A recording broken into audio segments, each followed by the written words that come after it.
Hi viewers, if you are watching my channel Sudha Balaji for the first time, please subscribe and press the bell icon so that you will get notifications further. And if you like my video, please share it so that it will be useful for many students at present. Okay. And for today's session, I would like to start with spinal cord. Okay. So in the previous session, we have been discussed about the first part of central nervous system, that is brain.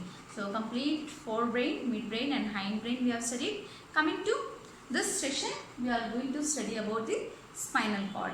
So spinal cord, which is being extended from the medulla oblongata. So medulla oblongata, which is a part of hindbrain. So spinal cord is extended from the medulla oblongata and it runs through a opening which is called as foramen magnum. So it runs through foramen magnum and enters into the neural canal of vertebral column.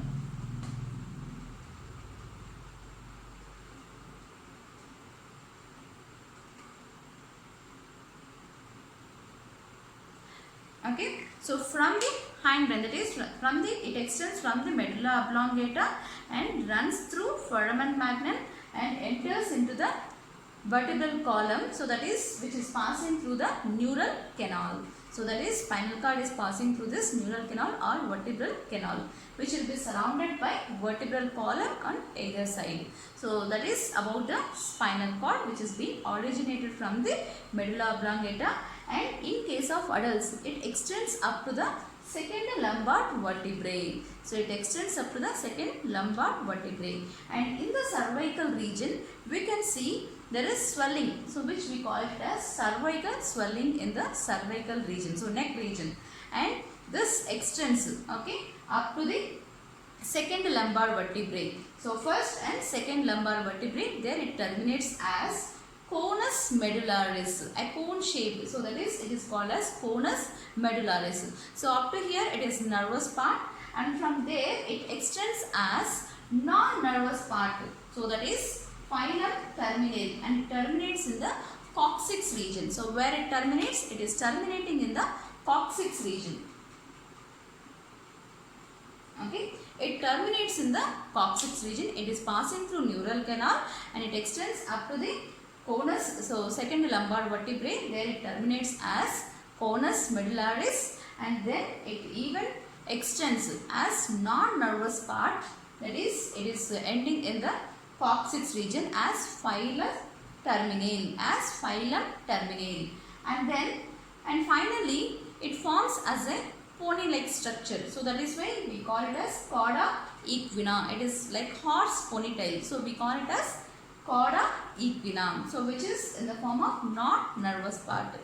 And throughout this, when it is passing through the neural canal and which is surrounded by vertebral column, and it extends its spinal fibers. So that is, so the spinal fibers, which is or spinal nerves, we say it as majorly. So these spinal nerves which will be passing through this intervertebral discs. Okay, so now like this we can see total 31 spinal nerves which is passing through this intervertebral disc. So that is in the cervical region. So total 8. So in the cervical region 8 spinal nerves will be passing, and next coming to thoracic region. So we know that thoracic region which constitutes 12, and here the spinal nerves also will be 12.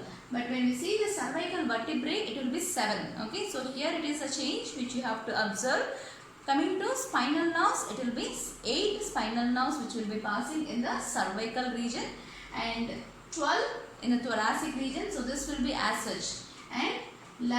And in the lumbar vertebrae region, so in between the intervertebral disc of lumbar vertebrae, so it will be 5 spinal nerves will be passing, and next in the sacral region 5, and in the coccyx region it is 1. So total 8 in the cervical, 12 in the thoracic, 5 in the lumbar, and 5 in the sacral, and 1 in the coccyx region. Total 31 spinal nerves which we see.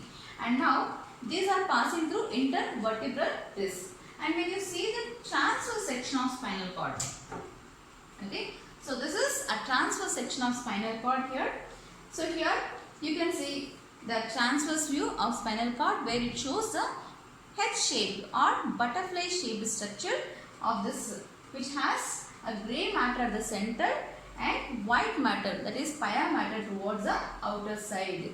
So this is unique feature which you observe in the spinal cord. Whereas remaining part of the brain, where you can see dura matter, that is grey matter, towards the outer side, and white matter, that is pia matter, towards the inner side. But it is quite reversal in case of spinal cord, where you can see the grey matter towards the inner side and white, that is pia matter, towards the outer side. Okay, and here this grey matter which is surrounding the central canal. So this central canal, which is nothing but it is extension from the myocele or myelocele, that is myelocele or metacele, that is a fourth ventricle which is present in the medulla oblongata, that is present in the hindbrain. So the fourth ventricle is present in the medulla oblongata, that is myelocele or metacele. So from there it will be extended. So that is called as central canal. So it is present at the center, and this will be lined by epithelium cells, that is ependymal epithelial cells. So it is lined by, so central canal, it is lined by ependymal epithelial cells. So this is lining of ependymal epithelial cells. Ependymal epithelial cells, that is lining of this central canal, and this will be surrounded by grey matter, and its outer side of this grey matter you can see white matter in this. And here the white matter, that is pia matter, this constitutes myelinated neurons, whereas here in the grey matter it constitutes cell bodies, neuron endings, and dendrites are also present in the grey matter. Okay, so that is about. And you can see the fissures which can be seen, okay, that is posterior fissures as well as anterior fissures, and it forms a column like structures. Okay, so posterior column as well as anterior column and lateral columns in the white matter. So that is, so this is the posterior one. Okay, so we even call this fissure as dorsal fissure, and this is posterior funiculus, and this will be anterior funiculus, and this will be two lateral funiculus of white matter. Okay, so two lateral funiculus and posterior funiculus, anterior funiculus of white matter.